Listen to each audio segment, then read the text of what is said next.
వైఎస్ఆర్ కాంగ్రెస్ పార్టీకి పరిస్థితి ఏమి అర్థం కావట్లేదు. పార్టీ రేపు ఉంటుందా లేదా, ఉంచుతారా లేదా అన్నటువంటిది. ఎందుకంటే వైనాట్ 175 నుంచి ఇప్పుడు వేర్ ఈజ్ పార్టీ అన్నటువంటి దశకు వచ్చింది.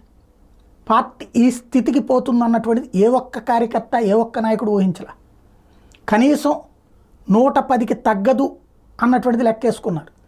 రాయలసీమలో కనీసం 40 వస్తాయి అనుకుంటే అవతలకి 40 వచ్చినాయి.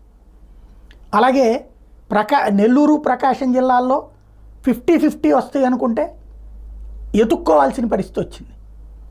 కడప జిల్లాలో దారుణమైనటువంటి పరాజయం అన్నటువంటిది అనూహ్యమైనటువంటి సొంత బేస్, అంటే వైఎస్ఆర్ కాంగ్రెస్ పార్టీకి బేస్ అనుకున్న ప్లేస్లన్నీ బేస్లెస్ అయిపోయినాయి.